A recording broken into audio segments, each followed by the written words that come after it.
Então, participa do Manhã no Ar junto comigo. Manda pra cá sua denúncia, flagrante, sugestão de reportagem.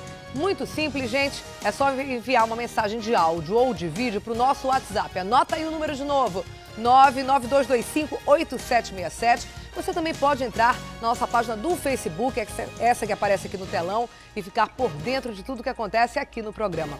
Hoje a gente vai falar, inclusive, sobre o Plano de Mobilidade Urbana de Manaus, que vai definir melhorias para motoristas e pedestres aqui na capital, pelo menos é o que a gente espera, né? Quem tiver aí perguntas para fazer sobre esse assunto, faixa azul, BRT, pode enviar uma mensagem de áudio para o nosso WhatsApp ou uma mensagem de texto para o nosso Facebook, que a gente fala o seu nome, se você quiser, né? Mas faz a sua pergunta aqui também durante a entrevista. Porque agora chegou a hora de ver como é que está o tempo e o trânsito nessa segundona, direto lá de cima do RC Copi, com Adeilson Albuquerque, que já está sobrevoando a cidade de Manaus. Bom dia, Adeilson e toda a equipe do RC Copi.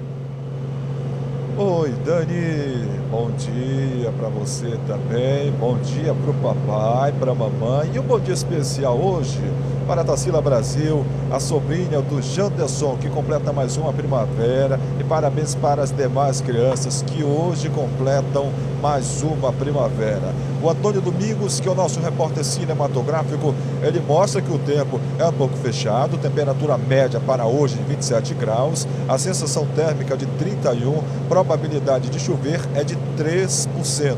E o pôr do sol está previsto para as 17h53. A máxima de hoje deve alcançar 36 e a máxima sensação 38 graus. O tempo é fechado porque tem uma fumaça. Nós começamos a semana, final de mês, início de semana, com essa fumaça que mais uma vez predomina sobre a capital do Amazonas, infelizmente, Dani.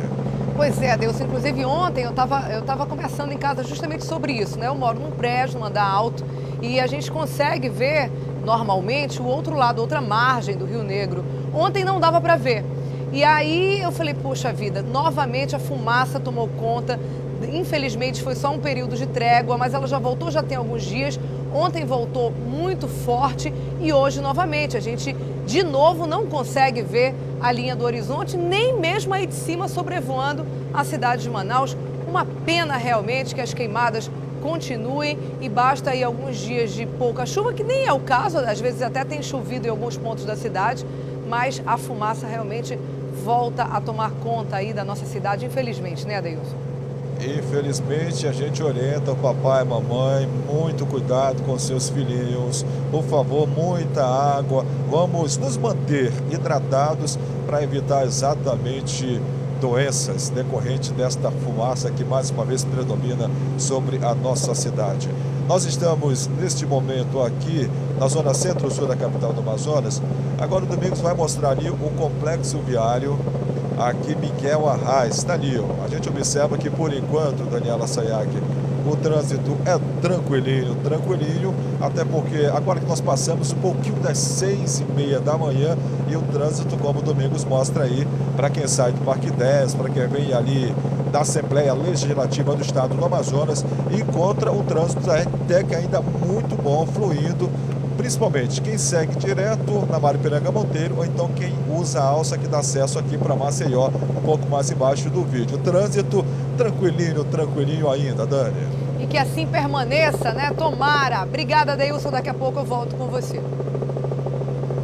Depois de um possível vazamento de conteúdo, a Universidade Federal do Amazonas suspendeu as provas do PSC, que é o processo seletivo continuado, que seria realizada nesse domingo, ontem. Até agora, a gente não foi divulgada uma nova data para as provas e a Polícia Federal investiga o caso.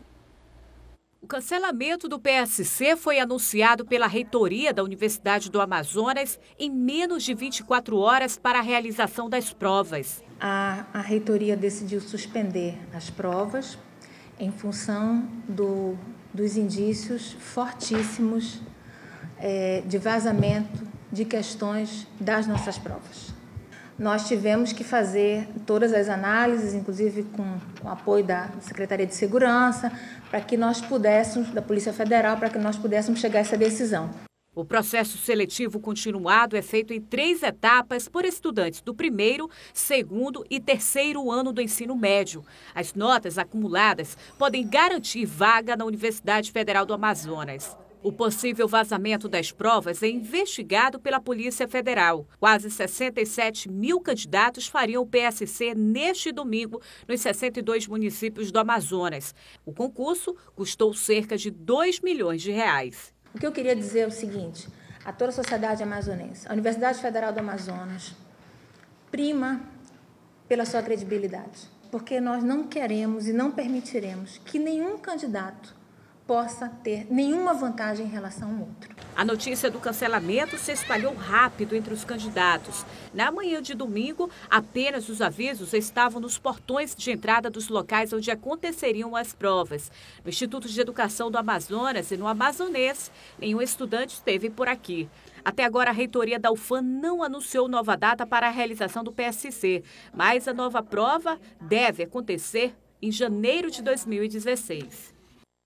E aí uma pena, né? Além desse prejuízo aí, R$2 milhões para organizar um concurso desse tamanho, serem jogados fora do lixo, tem todo o prejuízo aí psicológico que os jovens sofrem. A gente sabe o quanto um momento como esse pode ser crucial na vida profissional de cada um deles, o quanto eles se preparam, se dedicam durante anos para prestar esse tipo de prova, ficam ali concentrados na véspera, sabe que as provas então foram canceladas, tem todo aí um prejuízo emocional de investimento mesmo dos pais, né, para que esses alunos possam cursar a universidade. É uma pena realmente que aconteceu e a gente aguarda então nova data para a realização dessas provas.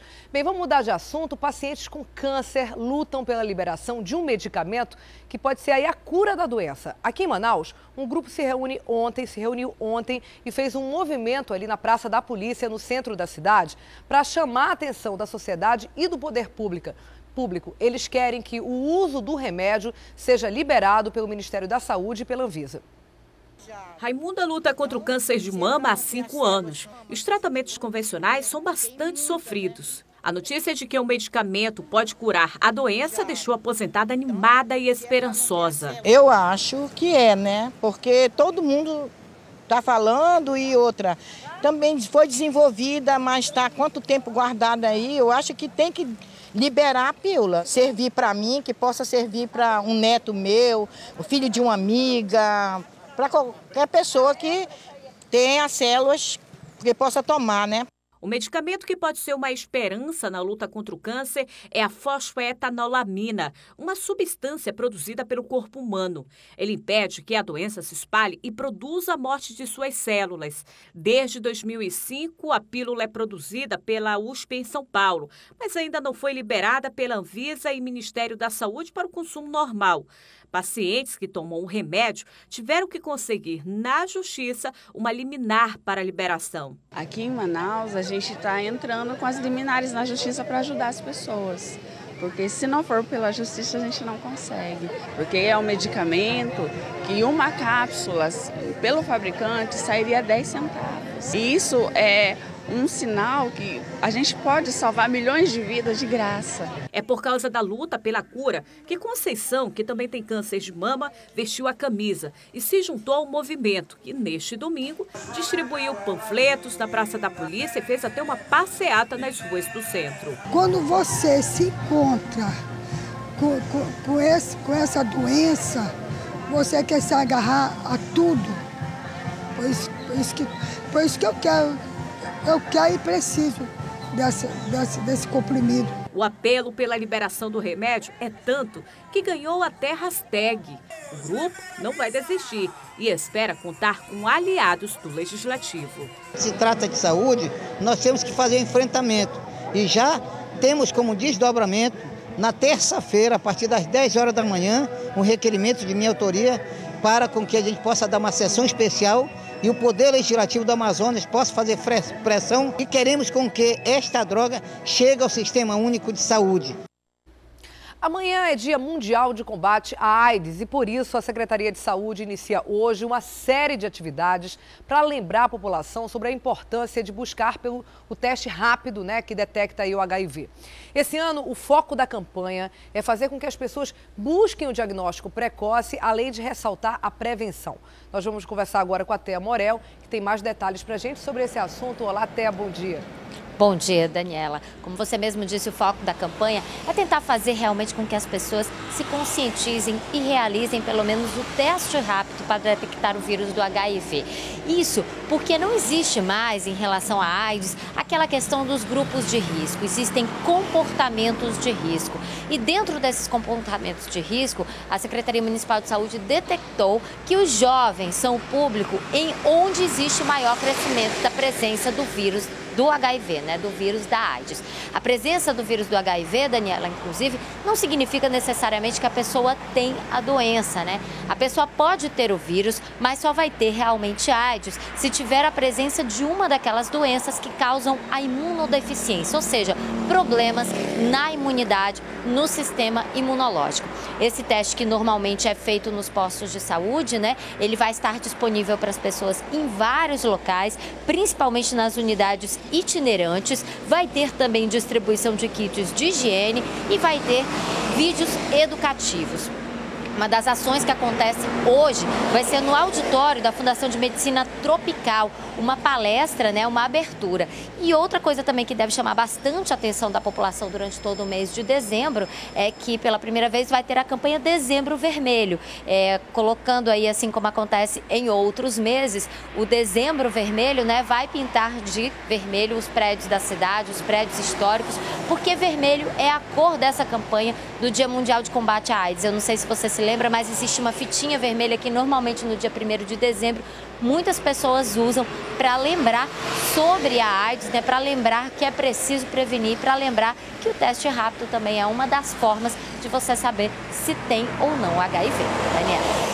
É verdade, evitar que a doença, assim, seja propagada, não é verdade? Agora, essa tendência aí de associar cores, aos meses é muito interessante das autoridades da saúde, porque não que não vá fazer nos outros 11 meses do ano os mesmos cuidados, ter a mesma atitude de prevenção e cuidado com a saúde, mas tendo um mês específico, como acontece com Outubro Rosa, com Novembro Azul e agora com Dezembro Vermelho, é uma maneira de chamar a atenção, de toda a sociedade que é preciso a gente cuidar da nossa saúde. Obrigada, até daqui a pouco, então, eu volto com você com outras informações. Até já.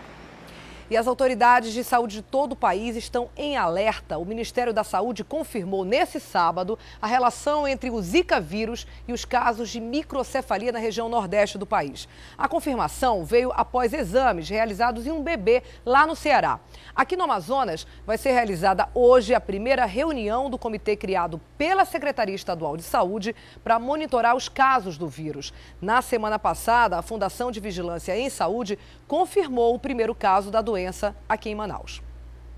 As unidades de saúde, hospitais e maternidades da capital estão em alerta para os possíveis casos de Zika vírus. A intenção é monitorar os sintomas causados pela doença. Essa implementação foi feita inicialmente pela definição de 4 unidades sentinelas, pronto-socorro 28 de agosto, pronto-socorro infantil da Zona Oeste, Fundação de Medicina Tropical e o Hospital Adventista Comunidade Privada. O presidente da Fundação de Vigilância em Saúde explica que a doença não mata e não descarta a possibilidade de pessoas estarem contaminadas sem saber. Isso é possível sim, Na realidade, o Zika vírus dá um quadro clínico na pessoa, no indivíduo normal, digamos, extremamente brando. Às vezes só um racho cutâneo, um avermelhamento cutâneo, às vezes só uma febrícula.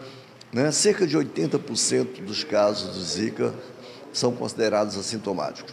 Ainda assim, o assunto inspira cuidados. A Secretaria de Saúde criou um comitê para cuidar exclusivamente das suspeitas de Zika vírus no Amazonas. Até agora, um caso da doença já foi confirmado aqui. É de uma mulher de 57 anos, lá da zona leste da cidade. Ela passa bem. O vírus, por si só, não causa grandes problemas à saúde, mas a preocupação é dele durante a gravidez. Lá no Nordeste, aumentou os casos de microcefalia. As crianças que nascem com o crânio menor do que o normal e têm dificuldades no desenvolvimento. Em 85% dos casos, a mulher grávida teve contato com o vírus. O vírus é transmitido pelo Aedes aegypti, transmissor também da dengue e febre chikungunya. De acordo com a Secretaria Estadual de Saúde, neste ano houve redução de cerca de 40% dos casos de dengue em comparação com 2014. Mas o período de chuvas aumenta os riscos e reforça os cuidados. Nós vamos ter que reforçar realmente aquelas ações que todos já conhecem de prevenção em relação ao Aedes. E agora vamos direto ao estúdio da Rádio A Crítica conversar com o Wilson Lima, que está ao vivo pela 93.1 e agora com a gente aqui no Manhã no Ar. Não é isso, Wilson? Não, Manhã no Ar. Bom dia, Daniela. Bom dia, tudo bem? Tudo certo. Bem-vindo, né, de volta, depois de uma semana de folga, parece até umas férias, né? Bem-vindo de volta, Wilson. Muito obrigado, Daniela Sayag. E olha só, na minha chegada ontem de viagem, eu fiquei muito feliz e muito motivado com a sua entrevista no Jornal A Crítica, uma entrevista muito inspiradora. E eu aproveito aqui para convocar os nossos ouvintes e também os telespectadores do programa Manhã no Ar a adquirirem a edição de ontem do Jornal A Crítica para ler a história de Daniela Sayag, 21 anos de carreira profissional. Obrigado, Wilson. O Wilson sempre um cavaleiro, bom, muito gentil. Obrigado, Wilson. Que bom que você gostou. Eu também gostei muito da edição, achei bonitas as fotos, cara, eu fiquei bem lisonjeada e agradecida a todos aí do Jornal A Crítica por essa deferência, por essa homenagem. Agora, Wilson, vamos mudar de assunto. A gente sabe que começa hoje, na verdade já começou por questão do fuso horário, já está acontecendo a COP21, né? A conferência que trata aí de clima do planeta, mas depois desses atentados que aconteceram em Paris há 2 semanas atrás. Lógico que o clima é foco das discussões o foco principal das discussões, mas com tantos líderes mundiais reunidos, é impossível não falar dessa questão da segurança, do terrorismo nos países, né, Wilson? Ah, sem dúvida nenhuma. 150 líderes mundiais estão participando desse evento que acontece na França. A abertura oficial foi ontem e daqui a pouco a gente deve ter outra rodada de debates, de apresentação das propostas desses líderes. Lá estão sendo representados 190 países. E a gente fica muito preocupado aqui com o posicionamento do Brasil no momento de apresentar essas propostas. Por quê? Porque o governo leva uma proposta de redução de 43% de redução de emissão de gases que provocam o efeito estufa e zerar o desmatamento, e isso até 2030. E a preocupação de muitos especialistas é de que haja dúvidas sobre essas propostas que vão ser apresentadas pelo Brasil sobre esses compromissos, uma vez que recentemente nós tivemos 2 grandes episódios de agressão ao meio ambiente, que foi a situação lá de Mariana, em Minas Gerais, sobre o rompimento daquela barragem de rejeitos e sobre um incêndio gigantesco que acontece na Chapada Diamantina, na Bahia. E, especificamente no caso da Amazônia, nós tivemos aí recentemente números sobre o desmatamento que indicam que houve um crescimento de 16%. E isso no período de agosto de 2014 a julho deste ano. E esses 16% representam aí uma quantidade significativa, né, no aumento no desmatamento da Amazônia. Quando a gente fala de 1%, alguém lá fora pode pensar assim, mas 1% é pouco. Quando se fala de Amazônia, você sabe que é uma quantidade muito grande, não é pouca coisa. Então, tudo isso pode colocar em dúvida a proposta que vai ser apresentada pelo Brasil. Agora, de qualquer jeito, né, Wilson, ainda que não seja o ideal, e a gente sabe que esse número é muito grande, porque a região amazônica aí tem dimensões como se fosse ela só um próprio país, já maior que muitos países da Europa, inclusive, e a gente sabe que 1%, então, de muito é muita coisa. Mas ainda assim, segundo especialistas, o Brasil leva uma proposta ainda melhor, embora longe da ideal, do que os outros países do bloco chamados BRICS, né? Que é o Brasil, a Rússia, a África do Sul, China, estou esquecendo de alguém. China, Rússia, Brasil, África do Sul enfim, ainda assim é melhor do que a proposta desses outros países, né? Porque a gente sabe que, tratando-se aí da Rússia, da China, há pouco envolvimento das autoridades em causas ambientais, né? Agora tem uma outra coisa, Daniela, essa é a grande preocupação de especialistas, é como fazer com que esses acordos apresentados por esses países sejam cumpridos, uma vez que eles não devem ter força de lei. Esses são propostas que estão sendo apresentadas de forma voluntárias, né? Esse foi um acordo feito antes por esses países envolvidos, né? Para que apresentassem, cada um deles, uma proposta para dar sua contribuição ao meio ambiente. A gente sabe aí que a China hoje é considerada a maior poluidora e que o Brasil pode dar um exemplo muito grande nesse sentido, né? De como preservar, de como reduzir os efeitos estufa, uma vez que a gente está aqui na Amazônia. Só que, será que a gente vai ter essa credibilidade para apresentar essa proposta, uma vez que a gente está deixando de fazer o dever de casa? E a gente espera, sinceramente, que não seja apenas um blá, blá, blá, né? Eu tive, assim, a experiência de participar, 6 anos atrás, da COP15 em Copenhague. E aí, durante 2 semanas, se discute muito, tem toda aquela movimentação ali, não só dos líderes, mas principalmente de suas delegações, que podem chegar a 100, 200 pessoas, grandes especialistas em clima. Mas o que tem se visto até agora é uma frustração muito grande em relação ao resultado, né? Se reúne todo mundo, que já é uma vantagem, discute e no final das contas pouco se decide. E a produção está me lembrando aí quem seria o 5º país, é a Índia, né? Sim. Que eu estava esquecendo aí. Então é Rússia, Brasil, África do Sul, China e Índia que participam então desse bloco aí unido para várias causas, entre elas meio ambiente. Mas tem muito isso, né, Wilson? Se discute, mas a gente vê pouco efeito depois dessas COPs, né? Pouca coisa prática. E aí o que nos deixa muito preocupado é que, na maioria das vezes, essas decisões são tomadas por pessoas que não conhecem a nossa realidade, por pessoas que não estão convivendo aqui, pessoas que não estão aqui na Amazônia. Ainda há pouco eu falei sobre essa quantidade no aumento, no desmatamento de 16%, e eu estou vendo aqui em um noticiário que faz aqui num site que faz aqui uma comparação, esse 16% equivale a uma área de 5.800 quilômetros quadrados, o que corresponde a 5 cidades do tamanho de São Paulo. Agora vamos mudar de assunto, Wilson. A gente sabe que hoje é o último dia para pagar aí o I-Social, né? Começou então há pouco tempo, as pessoas estão se acostumando. Você já tem um balanço, se efetivamente as pessoas que empregam pessoas para trabalhar dentro de casa, empregados domésticos, esse simples doméstico aí, realmente de fato funcionou? Tem algum número já divulgado ou não? Pois Daniela, eu não tenho aqui os números, mas o fato é que a gente teve uma dificuldade muito grande para fazer a emissão desse boleto, né? O I-Social é aquele boleto que vai ser emitido pelo empregador doméstico. E aí o que acontece?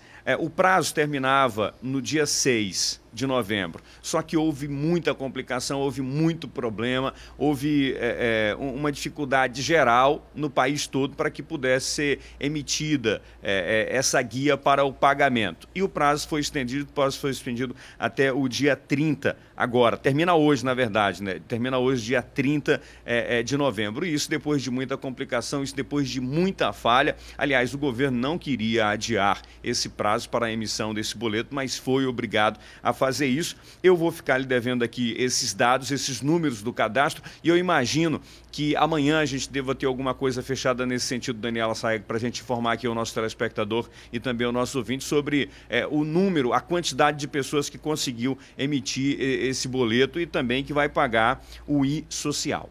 Até porque ainda hoje, né, hoje está valendo ainda para esse pagamento, eles não teriam os números fechados ainda, apenas um parcial, e a gente já entra então com esses números todos. A gente espera que o sistema, né, que foi a grande falha, foi um problema de sistema, as pessoas não conseguiam emitir, aí esse boleto tenha sido resolvido e que comecem devagarzinho. Eu acho que é uma questão também de costume, né, Wilson? A gente não espera que de uma hora para outra se vá fazer. Eu acho que as pessoas começam a ter o costume, agora já se sabe que desde esse mês, se não pagar, sofre então as punições cabíveis no caso aí de uma rescisão contratual mais adiante, não é isso? Exatamente. Então, todo mundo tem que ir lá, tem que fazer a emissão do boleto e a gente se refere aqui aos empregadores domésticos e essas guias podem ser pagas nas agências credenciadas, né, nas casas lotéricas, através também dos aplicativos, da internet.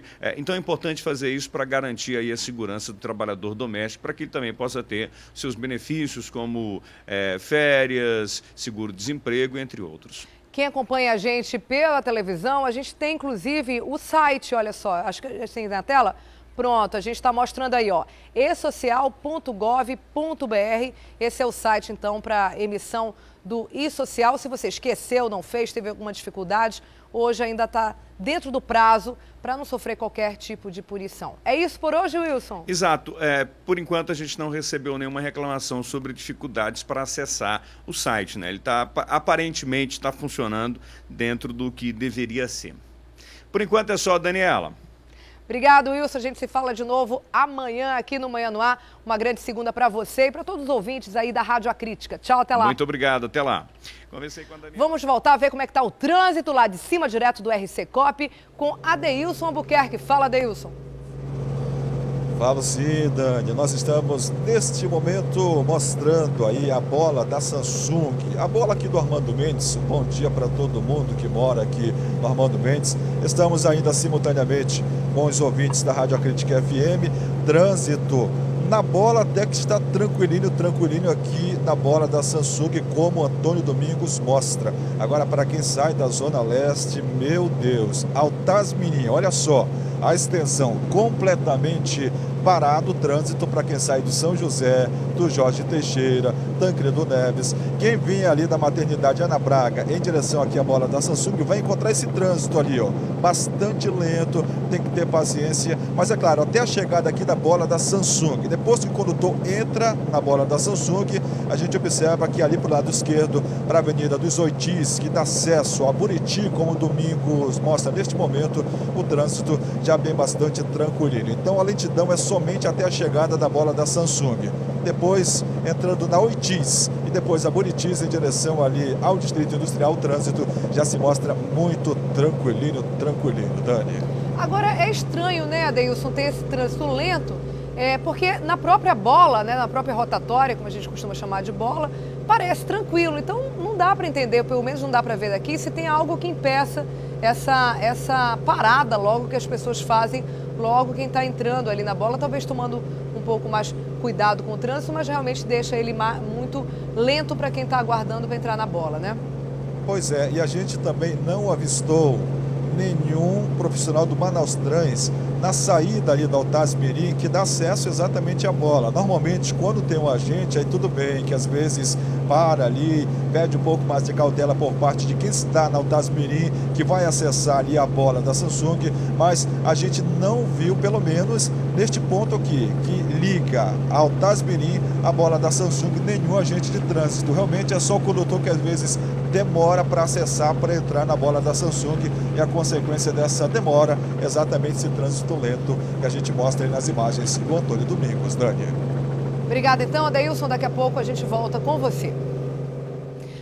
A partir de amanhã, os taxistas passam a cobrar bandeira 2 em todas as corridas aqui em Manaus. A ação é prevista em decreto municipal e serve aí como uma espécie de 13º salário para a categoria. Nós vamos voltar a falar com a Thea Morel, que tem os detalhes aí sobre esse aumento. Thea, a bandeira 2 passa a valer a qualquer hora do dia ou da noite durante todo o mês de dezembro, como a gente sabe. Para o consumidor ter aí uma noção dos preços, a corrida sobe quanto com essa bandeira 2, hein? Bem, Daniela, pelo menos o consumidor não precisa se preocupar porque a bandeira 2 não representa necessariamente o dobro do valor da corrida. Ela representa um aumento de cerca, aí colocando em percentagem, 32%.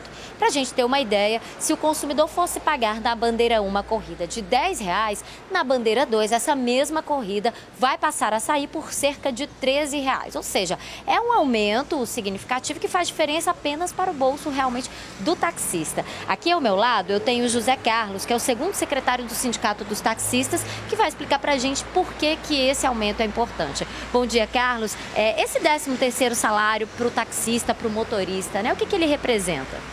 Olha, basicamente ele representa, como você disse, aquele 13º salário. É uma ajuda direta ao taxista, aquele profissional que trabalha no dia a dia e que chega ao final do ano precisa também, como todas as outras categorias, de um reforço para a sua renda. Então, o prefeito da época achou por direito isso e hoje é lei, hoje é uma lei municipal. Uma dúvida que eu sempre tenho, a gente sabe que tem alguns casos de placas aqui em Manaus, né, que as pessoas alugam táxi, alugam a placa.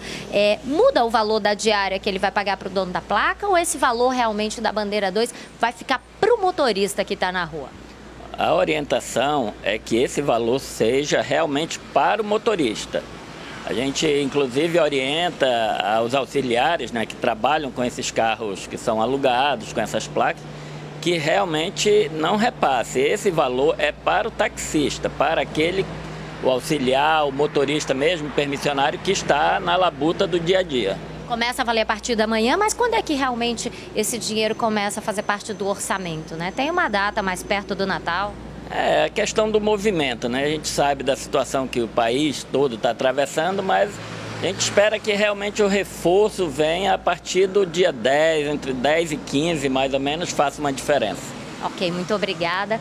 Bem, Daniela, e aí, essa bandeira 2 que normalmente só valia, a bandeira 1 valia de 6 até as 10 da noite, né? Agora, entre 6 e 10 da noite também vai valer a bandeira 2. E essa bandeira 2 que começa a ser cobrada nos táxis vai começar amanhã, dia 1º, e vai até o dia 30 de dezembro. Mas como tem o feriado do Réveillon, né? Durante o dia 31 e dia 1º, os táxis também vão continuar cobrando a bandeira 2 e só em janeiro é que realmente volta ao preço normal. Daniela. É isso mesmo, Thea. E, inclusive, a bandeira 2, ela, embora seja uma lei municipal, existe em várias cidades brasileiras, né? Essa lei já é quase um procedimento de praxe, que agora não, já há algum tempo já tem a força de lei, mas não é só em Manaus, acontece em vários lugares. E aí vai o alerta aí para o consumidor não ser pego de surpresa. Se você que está em casa agora assistindo a gente costuma pegar táxi, já sabe, já calcula aí esses 30%, pouco mais de 30% no seu orçamento. Pensa bem se vale a pena pegar o táxi, né? Porque já sabe que vai ter esse acréscimo durante o dia inteiro, durante o mês inteiro de dezembro também. Obrigada, Thea. Daqui a pouco eu volto então com você. Um grupo de amazonenses que decidiu fazer uma excursão terrestre para Machu Picchu, lá no Peru, está impedido de voltar para Manaus. Manifestantes peruanos fecharam a rodovia chamada Transoceânica, que dá acesso aqui ao Brasil. A orientação da Embaixada Brasileira no Peru e do governo peruano até esse momento é que todos fiquem em um local seguro. A gente fez essa reportagem mesmo aqui de Manaus, conseguiu conversar com eles através da internet. Vamos ver a reportagem do Márcio Paz Barreto. O grupo está há 7 dias em Cusco e o único meio de comunicação com a família é a internet. O médico Ricardo Amaral relatou que ainda não há informações concretas sobre o que estaria acontecendo e nem há perspectivas de voltar para casa. Segundo ele, por causa do conflito, a orientação da Embaixada Brasileira é permanecer em um hotel seguro e aguardar. Quando nós entramos no país dia 22, né, já dentro do país, já na cidade de Puerto Maldonado, fomos surpreendidos que iria ter uma greve, que eles chamam aqui de paro, né? E então nós tivemos que seguir viagem para sair do estado, porque era mais próximo continuar a viagem do que voltar para o Brasil, e mais seguro também. Então, desde quinta-feira, nós estamos tratando de retornar para o Brasil e a greve foi deflagrada dia 23, né? E desde o dia 23 essa cidade está com dificuldades, né? Inclusive, existe relatos de sites deles aqui, locais de violência, inclusive de ataque a uma ambulância com doentes dentro. Tiveram que tirar o doente dentro da ambulância e levá-lo carregado para o hospital. De acordo com a imprensa peruana, o protesto acontece há mais de 7 dias. Manifestantes fecharam a única rodovia do país que dá acesso ao Brasil. Isso porque os mineradores da região são contra um decreto do governo que aumenta as fiscalizações de produtos químicos usados em mineradoras ilegais e ainda aumenta o trabalho no combate a madeireiras clandestinas. O boato que circula é que muita gente está, inclusive, incomunicável, entendeu? Pode existir realmente alguns brasileiros, isso é bem provável, porque já tem outras notícias de pessoas que estão isoladas, sem contato, inclusive em comunidades campestres, coisas do tipo, entendeu? Porque há relatos que nós não podemos comprovar, mas boatos de carro de um brasileiro que foi roubado, que sumiu, famílias que estão isoladas, ambulâncias que foram depredadas. Então a gente está meio que sem nenhuma informação muito concreta, mas são as informações que nós temos. Preocupação dos dois lados. Lara, casada com Odilon, disse que a falta de informação é o que mais aflige a família. O coração fica apertado, né? Porque assim, a gente já tem a saudade e tudo, e agora tem a preocupação também. O não saber quando eles voltam, não saber quando a gente vai conseguir o próximo contato. O não saber é o que mais aflige. O protesto estaria acontecendo em Puerto Maldonado, cidade peruana que fica no meio do trajeto até o Brasil pela rodovia transoceânica, que passa pelo município de Assis Brasil, no Acre. Sites peruanos mostram que os manifestantes queimaram pneus e bloquearam vários pontos da estrada. Algumas ruas de Puerto Maldonado também foram interditadas. Este empresário peruano que atua no ramo turístico em Cusco conta que já sentiu os efeitos da manifestação. A cidade de Puerto Maldonado, eles têm atividades comerciais como da mineria, da floresta ou turismo, né? O turismo está sendo agora ficando ruim para o turista brasileiro, né? Da principal estrada, que é da interoceânica, que é a conexão Peru-Brasil, fica fechada por la paralisação. Então não está conseguindo sair nem entrar turista brasileiro para o Peru. Enquanto a situação não se resolve no Peru, para os amazonenses que não conseguem voltar para casa, resta seguir a orientação do Itamaraty e esperar.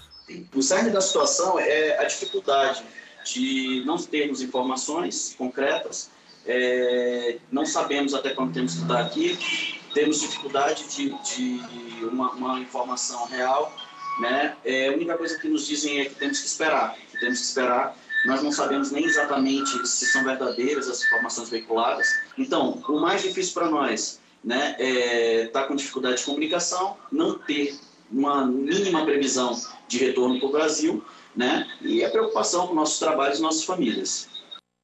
É realmente preocupante, né? Por telefone, a assessoria do Itamaraty informou que aproximadamente 40 brasileiros estão nessa situação isolados no Peru por causa da manifestação.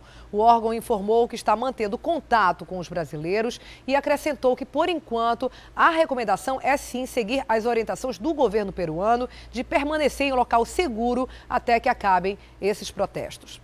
E a manchete do jornal A Crítica é exatamente essa: grupo amazonense vive drama no Peru. A reportagem também mostra o caso dos amigos que aguardam uma liberação para retornar aqui ao Brasil, como você acabou de ver na nossa reportagem também.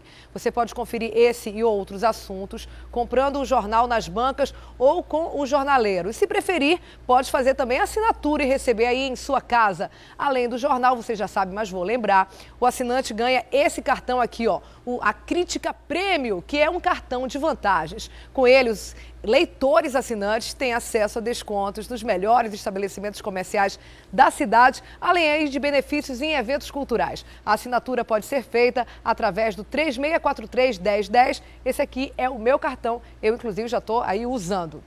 A gente faz agora um pequeno intervalo e volta daqui a pouco para falar sobre o Plano de Mobilidade Urbana de Manaus. Hoje tem mais de uma audiência para discutir melhorias para a nossa cidade. As calçadas e os pedestres entram em pauta na Câmara Municipal de Manaus. A gente volta já já, 7h11. Em instantes a gente está de volta. Até já. 7h13, estamos de volta aqui no Manhã no Ar. E agora a gente vai voltar lá para cima com a RC Coop, que já sobrevoa um outro ponto da cidade. Onde é que a gente está agora, hein, Adeilson? Nós estamos mostrando a saída da Cidade Nova. Max Teixeira pegando aqui a entrada da Torquato Tapajós. A gente observa, Dani, que o trânsito é muito bom, é tranquilinho, ou seja, para quem está pensando, está se arrumando e pensando em seguir pela Max Teixeira, Noel Núteus, para pegar Torquato Tapajós, a gente aconselha que sim, que possa pegar a Noel Núteus, pegue a Max Teixeira, para você desembocar, vamos colocar assim, aqui na Torquato Tapajós, que o trânsito está fluindo. Inclusive, essa fluidez, ela é veemente desde o Terminal 3 até aqui a Torquato Tapajós. Tem uma pequena lentidão na entrada do Manoa, mas de lá para cá o trânsito é desta maneira, como a gente já mostra aqui, ó. Na Torquato Tapajós, o trânsito muito bom, o condutor, inclusive, consegue até imprimir 60 km por hora, que é a velocidade máxima permitida aqui na Torquato Tapajós. Nos dois sentidos, o trânsito muito bom, Dani. 7 horas e 14 minutos, então se você assiste a gente agora, está na zona norte da cidade, pode fazer o seguinte, fica com a gente até por volta aí das 8 horas, porque o trânsito está tranquilo, atípico para esse horário realmente, 7 horas e 14 minutos, e aí a gente não tem uma cidade amanhecendo, Manaus amanhecendo preguiçosa, muito calma, que ainda bem que o trânsito está assim, né? A gente, oxalá, fosse todos os dias assim, então se você ainda está em casa, toma café com calma, que tá tudo de bom para chegar no trabalho, não é isso, Adeilson? Perfeitamente. Inclusive, neste ponto aqui, quando a gente passa, neste mesmo horário, o trânsito já é um pouco lento, requerendo paciência por parte do condutor. Mas hoje não, realmente a gente reforça. Continue conosco até o finalzinho do Manhã no Ar e depois você pode sair de casa. Tanto para quem vem ali da M010, da BR-174, ou então dos núcleos, dos bairros que compõem a Cidade Nova, podem vir tranquilinho que o trânsito está muito bom aqui na Torquato Tapajós, inclusive até próximo do Aeroclube, principalmente neste trecho, como Antônio Domingos mostra. Torquato Tapajós, uma ótima opção para quem sai da Cidade Nova, Dani. Obrigada, Adeilson. Até mais. A gente continua falando justamente sobre esse assunto que interessa a todos, né? Plano de Mobilidade Urbana de Manaus. Hoje acontece a segunda audiência pública na Câmara Municipal para discutir o projeto que está sendo analisado pela Casa. Os temas de hoje são calçadas e pedestres. A participação da população nessa etapa do projeto é muito importante, fundamental, porque é através de sugestões da sociedade que as propostas apresentadas podem ser revistas e melhoradas até. O Rômulo de Castro e o Antônio Domingos foram às ruas e mostram agora para a gente qual a atual situação das nossas calçadas na cidade de Manaus, que a gente sabe, né? Não é nada boa. Vamos ver. Totalmente fora do padrão. É assim que podemos resumir a situação das calçadas em Manaus. Falta nivelamento, piso e tamanho adequados. Muita gente não dá assistência para as calçadas, muita gente destrói e estaciona o carro nas calçadas. Tá um pouco complicada a situação. Não deveria ter essas umas baixas, outras altas. Porque tem pessoas idosas que passam, pode ter esse problema. Só aqui no cruzamento das avenidas Japurá e Ferreira Pena, na Praça 14, 3 irregularidades numa única calçada. Primeiro, a presença de degraus, o que não é permitido porque impede a locomoção de uma pessoa que tem dificuldade de andar ou um cadeirante. Depois, um piso que, se molhado, se transforma em uma arma. Isso porque não tem a aderência adequada. E, por último, e pior, olha só o que acontece. Quando o pedestre chega neste ponto, a calçada simplesmente desaparece. Um estudo feito pela Prefeitura mapeou todas as zonas e classificou as calçadas por nível. A cor vermelha indica que Manaus tem 43 quilômetros de calçadas totalmente fora do que seria o determinado pelo Código de Postura do município. O indicado é que cada morador deixe no mínimo 1,20 m para o passeio, que o piso seja antiderrapante e que todas elas sejam construídas no mesmo nível. Com a falta de fiscalização, muita gente não respeita as regras. E para tentar mudar esse cenário, a Prefeitura preparou um projeto e vai promover uma série de audiências públicas, como parte das discussões do Plano de Mobilidade Urbana. Mas para o diretor do Conselho Regional de Engenharia, o tempo estipulado pela Prefeitura para resolver os problemas é curto. O prazo limite para aprovação do projeto de lei é 17 de dezembro, o que nós consideramos diminuto demais para discutir um projeto que tem um alcance de 30 anos. Projeto grandioso que é engenharia pura. Marco Aurélio também questionou que o CREA não tenha sido consultado sobre a formulação do projeto. Calçada não é só o passeio propriamente dito. Você tem meio-fio, tem a sarjeta, tem a arborização, tem placas de sinalização. É todo um conjunto de atividades urbanas que envolve com calçada. E não é só Implurb. São vários órgãos do Poder Público Municipal que têm que estar envolvidos nesse projeto. E para falar sobre esse assunto, nós estamos recebendo hoje aqui no Manhã no Ar o vereador Elias Emanuel. Ele é relator do Plano de Mobilidade Urbana na Câmara Municipal de Manaus. Bom dia, vereador. Um prazer recebê-lo aqui no Manhã no Ar. Bom dia, Daniela. Bem, eu já conheço o Elias há muito tempo, vou chamar ele de Elias, vou tirar o proforme do vereador. Por favor, faça questão. Elias, a gente sabe que desde a semana passada são realizadas essas audiências. Hoje, inclusive, como a gente vem falando aqui desde o início do Manhã no Ar, o tópico principal é calçada, que a gente viu aí na reportagem do Rômulo, como é um problema, e também pedestre. O que existe de novidade que está sendo apresentada nesses dois pontos específicos, Elias? Dani, deixa eu fazer um retrospecto rapidamente. Em 2013, nós analisamos e aprovamos o Plano Diretor de Manaus. Nele, 7 leis complementares estavam previstas para serem colocadas em prática. Prioridade era o Plano de Mobilidade Urbana, que trouxe o encadeamento para o plano de alinhamentos e passeios, que é esse respeito às calçadas em Manaus. Aqui em Manaus a gente tem uma falsa verdade, as pessoas se acham proprietárias das calçadas. Elas acham que a calçada é um item de embelezamento da fachada da casa delas. E que faz parte do terreno delas, né? Exatamente. Então a gente viu aí na própria reportagem o quanto a calçada é obstruída. Por que a audiência de hoje trata de pedestres e calçadas? Porque a mobilidade ela começa no ato de caminhar. Se você não consegue sair de casa para ir ao comércio, na farmácia ou até chegar na parada de ônibus, como é que a gente vai priorizar só carro e ônibus? Portanto, o plano tem esse viés. O princípio básico dele é a acessibilidade universal para o pedestre. A gente precisa ter a consciência que a calçada é um bem público e não particular. A gente viu na matéria que várias calçadas têm níveis diferenciados. E aquelas rampas, né? Que muita gente faz a rampa para o carro ter acesso por cima da calçada, né? Você vem caminhando, de repente tem uma rampa na sua frente. A gente que consegue se locomover com facilidade tem que desviar para ir para a calçada. Agora a gente imagina pessoas idosas, pessoas cadeirantes, que têm realmente dificuldade de locomoção. O fato é, Elias, não se consegue caminhar em Manaus com facilidade, seja no centro menos pior, né? Mas nos bairros com certeza não se consegue, né? É verdade. E aí a gente tem, pelo menos, precisando trabalhar as calçadas de Manaus, Dani, cerca de 60% de todo o trecho urbano da cidade tem que ser requalificado. E o plano vem ao encontro dessa necessidade, porque com o plano a gente obedece à Lei 12.587, que é da Política Nacional da Mobilidade Urbana, e com isso o município tem a oportunidade de buscar recursos federais para trabalhar a malha viária e também a questão do passeio público. O que você acha que cabe numa situação como essa?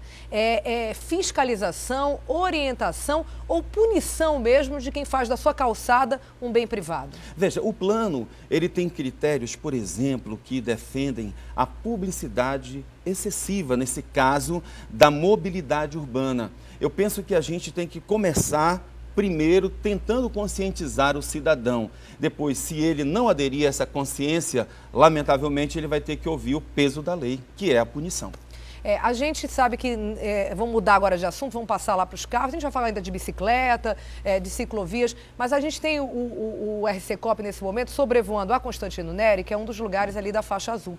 A faixa azul tão polêmica que a gente sabe, né, Elias? Muita gente contra, muita gente a favor, geralmente os motoristas são contra, e aí a gente tem agora no início do mês o Ministério Público que se manifestou pela suspensão, ainda não julgado, né, o mérito desse pedido do Ministério Público, mas da suspensão da faixa azul, porque segundo eles falta uma série de informações para torná-la segura. Qual o posicionamento da Prefeitura em relação a isso? Daniela, nós temos estudos que onde a faixa azul foi colocada, onde o BRT foi implantado, onde há corredores exclusivos de ônibus, nós temos o aumento na velocidade média do transporte coletivo de 60%. Muito criticada é a faixa azul da Constantino Neri. Mas ouça... Essa que a gente mostra agora, inclusive, tá aí mostrando ao Vamos vivo. ouvir quem sai da Cidade Nova e vai para o centro, utilizando esse corredor, e volta do centro para a Cidade Nova. As viagens encurtaram em 20 minutos. Não há outro caminho para o transporte coletivo, senão a segregação de faixas para o transporte coletivo. O plano, por exemplo, prevê a construção de algo que é extremamente novo para Manaus, que são estacionamentos de contenção. Quando o BRT na gestão passada foi apresentado, nós tínhamos ali no entorno do terminal do São José um grande estacionamento, porque qual é o sonho a ser perseguido? É que o transporte público seja tão eficiente que te contagie a ponto de você pegar o seu carro, levar para próximo de um terminal de integração e ali passar para dentro do transporte coletivo, ir ao centro ou ao trabalho. Muita gente vai dizer que isso é um delírio, mas se a gente não buscar esse grau de eficiência, Daniela, de janeiro até setembro deste ano, o Detran em Manaus emplacou quase 40 mil novos carros. Nós temos uma frota só de carros particulares beirando 700 mil e uma população de 2 milhões e 30 habitantes. Então, se você colocar toda a população de Manaus dentro dos carros particulares, sobra lugar dentro dos veículos. A gente tem que priorizar o transporte coletivo e buscar caminhos para um maior conforto para o transporte particular. Lamentavelmente, a política nacional sempre incentivou a compra do carro em detrimento do transporte coletivo. Porque, Elias, muitas vezes, na maioria das cidades, inclusive nossa, não é de qualidade, né? Agora, exatamente sobre a Constantino Neri, eu queria fazer uma outra observação. Acho que uma das grandes críticas que cabe é justamente porque temos a faixa azul segregada, aí do lado direito da pista tem outros ônibus que não fazem parte do sistema BRT, que também tem as suas paradas, que continuam existindo ao longo da Constantino Neri, sobra para o motorista privado uma faixa apenas. É incompatível com a mobilidade daquele lugar, né? Eu entendo que a faixa azul da Constantino Neri ainda tem uma série de correções a serem feitas. Desde a sua implantação até agora, a Prefeitura de Manaus já tirou 8 linhas de ônibus que circulavam à direita. Mas esse é um projeto que tem que ser aprimorado e penso que muita gente que critica tem a sua razão, porque já vi fotos na internet onde tem 3 ônibus, um do lado do outro, e aí não tem como você passar. Então, esse é um desafio para o poder público, jogar todos os ônibus na faixa principal, ou seja, do centro da Constantino Neri. Agora, você estava falando que o sonho, né, que tem que ser buscado é fazer esses terminais para que a pessoa possa estacionar o seu carro e pegar o ônibus, né? Oxalá isso aconteça um dia. Mas, enfim, tem a questão, um projeto similar para bicicletas, é isso? Isso. O plano de mobilidade traz a obrigatoriedade, Daniela, de nós termos em todo o terminal de integração bicicletários. É aquilo que a gente vê acontecer, por exemplo, próximo das estações do metrô no Rio e São Paulo. O camarada vem de bicicleta, deixa a bicicleta dele no bicicletário, pega o metrô, vai ao trabalho, quando volta, ele pega a bicicleta dele e vai embora. Outro item do plano são os paraciclos, que são estacionamentos para bicicletas em praças públicas e em outros logradouros. O plano traz um traço muito forte de fortalecimento da utilização da bicicleta. Por exemplo, a previsão da construção de 10 quilômetros de ciclovias turísticas, explorando a beleza que nós temos do Rio Negro e mais 80 quilômetros de ciclovias em toda Manaus. Agora, a gente às vezes fica imaginando por que nós repetimos vários erros. A gente tem essa grande avenida chamada Avenida das Torres, que não tem uma ciclovia. E que foi recentemente construída, né? Se a gente estivesse falando aí de lugares do centro, que tem mais de 100 anos, enfim, não existia não se sabia o que ia acontecer, agora nos anos 2000 não dava para prever. Agora a Avenida das Torres, recém-inaugurada, como um projeto como esse não contempla a questão de bicicletas? Porque a gente não pode dizer, né, Elias, que hoje a gente tem ciclovias na cidade de Manaus. Tem aquela ali no Boulevard, eu moro ali na Redondeza, não vejo ser usada nunca. Na verdade, as pessoas usam a ciclovia como pista de Cooper, de madrugada mesmo, já tem gente caminhando, mas para te falar a verdade, eu nunca vi alguém usar, uma vez eu moro ali, aquela ciclovia. Antes de pensar no bicicletário, tem que se pensar efetivamente nas ciclovias da cidade de Manaus, porque hoje é perigoso andar de bicicleta. É verdade, a gente precisa também ter uma campanha de conscientização para a população no respeito ao ciclista. Por exemplo, o movimento Pedala Manaus, Daniela, teve uma participação efetiva na constituição desse plano. A Prefeitura fez 9 audiências públicas, coletou 270 opiniões que contribuíram para a formatação desse plano. Agora, a gente precisa, para conquistar a cidade ideal, dar o primeiro passo. O primeiro passo, na nossa opinião, é ter uma lei específica e mostrar para o país que nós temos essa lei. E isso, vou te dizer uma coisa, não tira o protagonismo de Manaus, porque das 27 capitais brasileiras, somente 9 têm esse plano. A gente quer ser a 10ª. Que bom, né? E precisa mesmo. E precisa também explorar uma vocação natural que a gente tem, que são das hidrovias, né? Como é que as hidrovias, o uso da água nessa mobilidade está previsto nesse plano? Veja, nós temos hoje uma audiência com o governo do estado, porque a utilização das hidrovias precisa de uma participação compartilhada com o governo do estado. Mas o plano tem um olhar muito especial, por exemplo, para a Marina do Davi, que fica ali no final da estrada da Ponta Negra. Por trás do Tropical, né? Exatamente, que leva a população para as comunidades da Agrovila, Livramento, comunidade de Fátima, do Jaraqui Santa Maria, outras tantas que tem ali no Tarumã. A gente precisa requalificar primeiro aquela estação lá e dar um transporte digno para quem se utiliza das lanchas, ou seja, a gente tem que regulamentar esse serviço.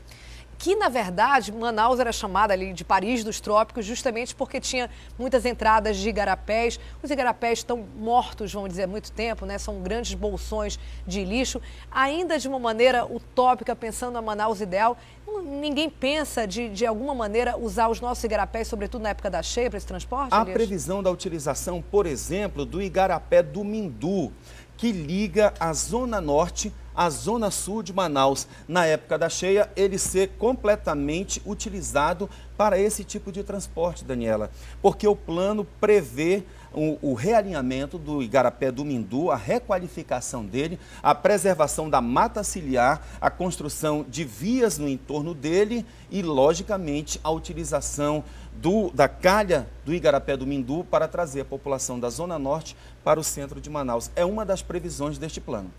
Quem quiser, como a gente falou no início, pode ainda de uma maneira direta participar da elaboração desse plano através das audiências públicas, né? Então, vamos convidar as pessoas então a participar, Elias? Hoje a gente discute pedestres e calçadas, amanhã nós vamos discutir bicicletas, na quarta-feira BRT, que é o modal que o governo do estado e a prefeitura juntos chegaram ao consenso para que seja um modal de transporte na cidade de Manaus, e no último dia a gente vai discutir o plano viário e o hidroviário da cidade de Manaus. O importante, Dani, esse plano já está na internet há mais de uma semana e você pode participar. A gente abre hoje o prazo de apresentação de emendas e vai até o dia 11 de dezembro. Portanto, nós queremos ter uma participação efetiva da população contribuindo com esse plano. E por falar em participação, tem um telespectador, o Sandro, do Jorge Teixeira, que mandou uma pergunta para a gente. Vamos ouvir qual é a pergunta do Sandro. Vamos lá. Daniela, bom dia. Eu gostaria de fazer uma pergunta para o vereador, se possível. Qual é o mistério que a Prefeitura, com a Câmara Municipal, não consegue fazer a Constantino Neri e a Djalma Batista sentido único, uma indo para o centro e outra voltando do centro, que aí se resolveria essa questão da faixa azul, teria uma mobilidade urbana muito maior, ou ninguém ainda chegou a pensar nisso? Muito interessante essa pergunta do Sandro, realmente. É o sistema binário que ele está sugerindo, né? De Djalma indo para o centro e a Constantino voltando, ou o inverso. Sandro, nessa cidade, a gente se acostumou a construir barreiras. Você sabia que são poucas as conexões entre a Djalma e a Constantino Neri, Daniela? Preste atenção, você foi criada ali naquela região. Sim, verdade. São poucos os cruzamentos que comunicam a Djalma com a Constantino Neri. Essa é a principal barreira. João Valério Pará, eu acho, talvez o Darcy Vargas lá em cima e o Boulevard embaixo, 4. Pronto. É isso mesmo. Ao longo de toda a Constantino Neri, que é uma avenida pensada pelo Eduardo Ribeiro, lá no final do século XIX. Olha, o Eduardo Ribeiro era um cara de tanta imaginação que ele botou a casa de campo dele, sabe aonde? Lá onde é o hospício Eduardo Ribeiro. Exatamente. Então, o único grande corredor que nós temos em Manaus foi idealizado ainda pelo Eduardo Ribeiro. Então, Sandro, hoje a maior barreira é a falta de conexão. Eu falava para Daniela Sayag, por exemplo, a Max Teixeira, que drena todos os carros que saem da Cidade Nova, ela termina na Torquato Tapajós, quando ela deveria seguir até a Avenida do Turismo e fazer uma conexão entre as zonas norte e oeste de Manaus. Mas a gente é craque nisso. Olha só, há bem pouco tempo, quando eu falo bem pouco tempo, início da década de 70, quando surgiu o conjunto do Parque 10, quem pensou o Parque 10, achou que a cidade terminava no CSU do Parque 10. E hoje o CSU, que é um grande patrimônio... Está no centro da cidade, praticamente, né? É um bem para a cidade, é a barreira para Paraíba, que é Humberto Calderaro Filho, prosseguir e chegar na Zona Norte. Então a gente construiu, além das nossas barreiras naturais, que são os igarapés, essas barreiras arquitetônicas que a gente não pensava que a cidade fosse evoluir. Agora a gente já está com drama aí da Cidade das Luzes, bem distante do centro, e aí temos que pensar a mobilidade urbana, se aquele bairro prosperar mesmo, mais distante, são mais serviços públicos. Outro erro que a gente cometeu agora há bem pouco tempo, o Viver Melhor, idealizado pelo governo do estado. Que também causa ali uma barreira para aquela área, né? E não é só isso, é a distância do centro urbano da cidade. Lá atrás a gente cometeu o mesmo equívoco quando criou a Cidade Nova e colocou ela bem distante do centro de Manaus. Elias, muito obrigada. A gente espera realmente que esse plano de mobilidade urbana, a gente vive num momento assim, fundamental para a nossa cidade, que efetivamente ele saia do papel, que ele seja pensado para que equívocos como esse, a gente daqui a 10 anos não esteja conversando, dizendo, olha, lá atrás, quando a gente pensou no plano de mobilidade, esquecemos disso, que efetivamente ele traga melhorias para a nossa cidade, porque do jeito que está, você, não só como vereador, mas como cidadão, sabe que não dá para ficar, porque a gente perde muito realmente tempo no trânsito e a gente espera que as coisas mudem a partir de agora, Elias. Dani, eu também tenho o mesmo ideal que você e quero dizer para o telespectador que não adianta a gente achar que mobilidade urbana só vai funcionar nos ombros da prefeitura. Esse é o menor ente da federação. Por isso que o prefeito Arthur Neto apressou-se em mandar o plano para a Câmara, vai aprovar, vai levar para o governo federal e aí temos que ter uma gestão colaborativa. Governo federal, governo do estado e prefeitura. A gente não pode esquecer que Manaus é uma cidade-estado. Aqui estão 97% do PIB do Amazonas. Então a gestão colaborativa tem que acontecer tanto do governo federal, quanto do estado e quanto do município. Afinal, Manaus é a cidade que mais arrecada impostos federais na região norte. E que isso seja transformado também em mobilidade urbana. Obrigada, Elias. Obrigado, Emanuel. Dani. Até a próxima. Te ver. Para mim também. Vamos conferir então o que já foi notícia no Manhã do Ar de hoje. Universidade Federal do Amazonas suspende provas do PSC que seriam realizadas no domingo. Até agora, não foi divulgada uma nova data para as avaliações. A Polícia Federal vai investigar o caso. Pacientes com câncer lutam pela liberação de um medicamento que pode ser a cura da doença. Aqui em Manaus, um grupo fez um movimento na Praça da Polícia, no centro da cidade, para chamar a atenção da sociedade e do poder público. Autoridades de saúde de todo o país estão em alerta. O Ministério da Saúde confirmou a relação entre o Zika vírus e os casos de microcefalia na região Nordeste. A confirmação veio após exames realizados em um bebê do Ceará. Um grupo de amazonenses que decidiu fazer uma excursão terrestre até o Peru está impedido de voltar para Manaus. Manifestantes peruanos fecharam a rodovia transoceânica, que dá acesso ao Brasil. A orientação da Embaixada Brasileira no Peru e do governo peruano até o momento é que todos fiquem em um local seguro. A Secretaria Municipal de Educação inicia amanhã uma campanha de devolução do livro didático nas escolas. O material devolvido já será usado por outros alunos no ano que vem. Por isso é tão importante que todos entreguem os livros e livros em bom estado de conservação. A Thea Morel vai explicar agora pra gente, né, Thea, quais são as séries que devem participar dessa campanha e onde os livros devem ser entregues. Thea. Bem, Daniela, as séries é do 6º ao 9º ano, né, do ensino fundamental, né? São mais de 40 mil livros aqui na cidade que devem ser devolvidos nas próprias escolas onde os alunos estudam. E esses livros, eles são aproveitados por cerca de 3 anos por outros alunos, né? Eles normalmente são enviados pelo Ministério da Educação aqui para a cidade e podem ser reaproveitados porque são livros didáticos, são aqueles que você não precisa escrever neles, né? Eu tenho aqui ao meu lado a Luana Portela, que é coordenadora municipal dos programas de livros. Luana, quando é que começa efetivamente essa entrega? Começa amanhã já para quem já terminou a aula ou vocês vão incentivar isso um pouco mais para frente? Bem, bom dia. Amanhã é justamente para que os professores e a escola possam trabalhar, incentivar eles a devolverem os livros, né? Mas eles só começam mesmo a partir do dia 14, que é quando começa os alunos que passaram direto já vão começar a entregar os livros. E assim, cada aluno entrega o livro na sua própria escola ou se a escola estiver fechada existe também um núcleo ou uma unidade centralizada para a entrega desse livro didático? Não, é direto na escola, até porque mesmo durante o período de recesso as escolas continuam funcionando normalmente. E aí o aluno chega, devolve o livro e ano que vem ele vai pegar um outro livro, não é isso? Exatamente, justamente. É importante porque eles devolvendo esse ano, outros alunos poderão utilizá-los no ano que vem. Essa campanha de conscientização, Luana, inclui o quê? Inclui orientar pais e alunos sobre cuidados? Exatamente, eles trabalham os pais, os alunos, através de palestras e vídeos educativos, né? E conscientizando da importância dessa devolução. Ok, Luana, muito obrigada. Então, Daniela, esses livros realmente precisam ser devolvidos porque vão ser aproveitados por outras crianças, né? E é importante, sempre que você recebe o livro, encapar, cuidar direitinho durante o ano, para que no ano que vem a outra pessoa que for utilizar, né, possa ter o melhor proveito possível desse livro. Amanhã eu volto com você. Obrigada, até a Morel. Agradeço também a Luana. A gente espera que as pessoas efetivamente entreguem os livros e que eles possam ser usados. Aí essa economia faz bem para todo mundo. Obrigada, até. São 7h40. A gente faz um rápido intervalo e volta daqui a pouco com as notícias do esporte. Esse fim de semana foi de SUP e ação ambiental. E o Natal já chegou, viu, gente, aqui na nossa cidade. Ontem foi lançada a programação natalina de Manaus. A gente mostra os detalhes em instantes.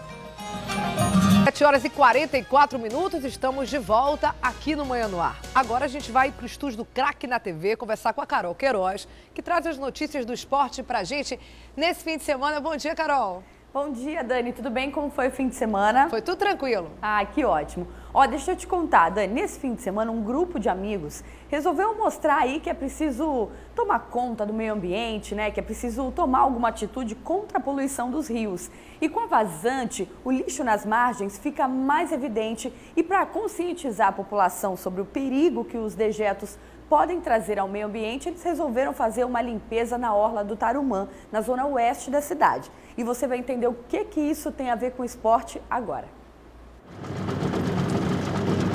Plásticos, garrafas e muito lixo. Tudo isso é o resultado de quem passa por aqui e não tem nenhum cuidado com o meio ambiente. Diogo tem um flutuante na orla do Tarumã e diz estar preocupado com toda essa poluição. A gente vive uma situação de abundância aqui na cidade de água, mas ao mesmo tempo cada vez mais as águas estão poluídas. Vide os próprios igarapés de Manaus, que os mais antigos contam que eram lugares lindos e hoje em dia basicamente são esgotos a céu aberto. E para não ficar apenas na indignação, Diogo reuniu um grupo de amigos para fazer uma limpeza das margens do rio. Os participantes disseram que esse é um problema comum na área e que muita gente não tem consciência dos prejuízos que está causando ao ecossistema. Eu já cheguei a pular na água e dar de cara com uma garrafa, assim, né? Muitas vezes acontece, sempre a gente encontra um lixo ou outro por aí. Questão que desagrada. Total, não só quem usa só como esporte, mas quem mora aqui por perto, né? E fora que tem um impacto muito grande para os animais e para a natureza como um todo aqui. Então é super importante para a gente conscientizar o cidadão. Conscientizar todos e cuidar é preciso, senão a gente vai perder o nosso bem mais precioso.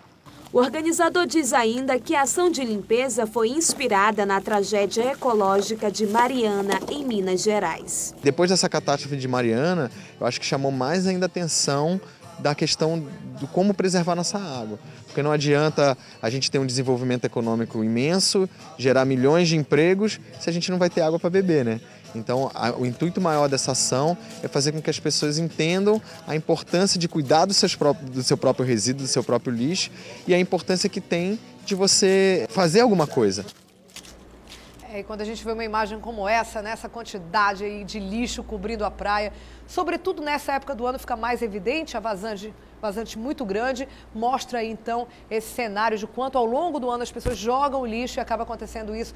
É muito triste, né, Carol? Pois é muito triste, Dani. E essa foi a remada ecológica, né? Eles aproveitaram aí para remar ali na orla e juntando esse lixo todo para tirar. E aí a gente faz o alerta aqui, né, Dani? Um fim de semana, já pensou, você tá aí no SUP com os amigos, aproveita, tem o pessoal que anda de caiaque também, né? Quem sabe vale a pena levar ali a sacolinha de lixo, recolher o lixo que você vê no local ali onde você passa, onde está praticando esporte.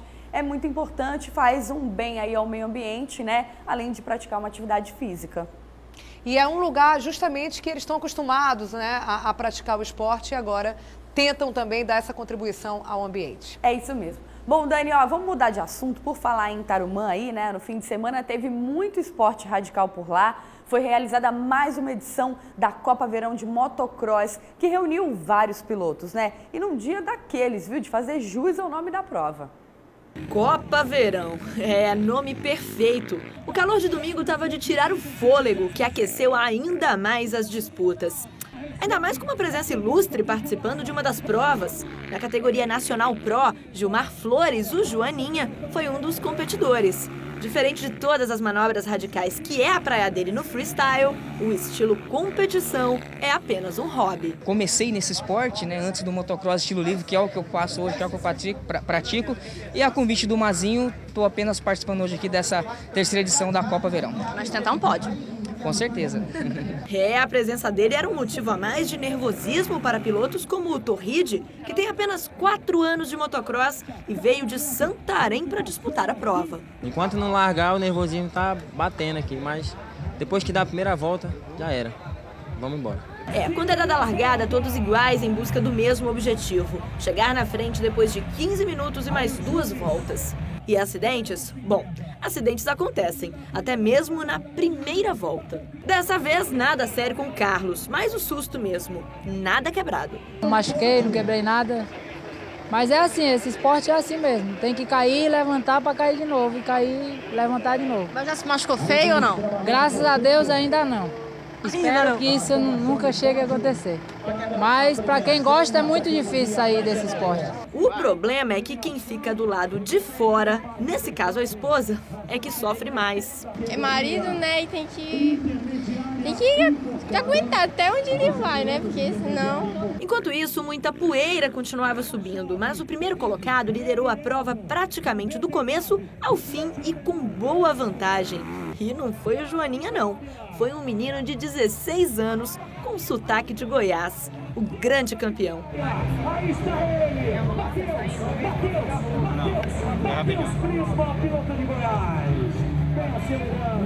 Agora, dá nervoso ainda?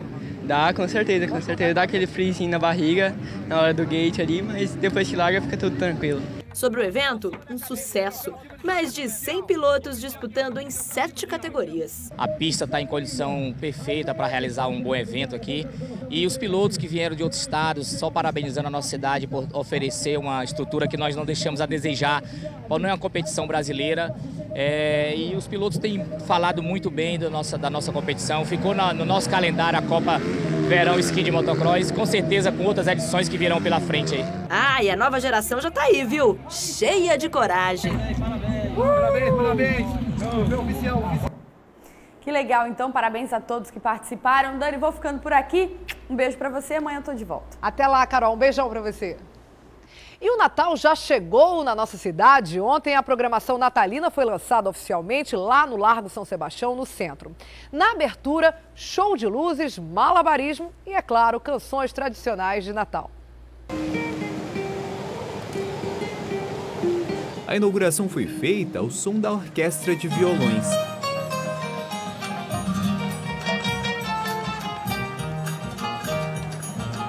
Até o dia 27 serão mais de 100 espetáculos durante a programação, que este ano conta com novidades. Nós vamos ter uma programação diversificada que vai do dia 17 ao dia 23 sofrer ainda um impulso maior. Porque nós vamos realizar Lágrimas de Brinquedo, um arauto de Natal, juntando 2 dramaturgos amazonenses de 2 épocas distintas. A religião também virou arte.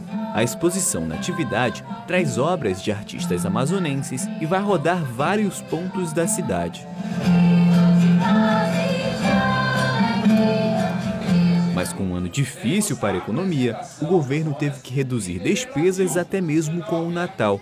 Desde a festa de Parintins, que nós reavaliamos todos os custos, né? E acabamos fazendo as festas todas pela metade dos custos. Fizemos assim em Parintins, fizemos em Itacoatiara com o Fecânia, fizemos em Manacapuru com a Ciranda, né? E agora estamos fazendo aqui o Amor de Natal por menos da metade do custo que foi feito no ano passado. O ponto alto da noite ficou por conta da iluminação da árvore de Natal do Largo. O show de luzes deixou muita gente animada. O que você achou da árvore de Natal? Muito bonita. Tava muito linda essa árvore. E claro, não poderia faltar ele. O Bom Velhinho e seus ajudantes já abriram as portas de sua casa para comemorar o Natal. Feliz Natal! Ho, ho, ho!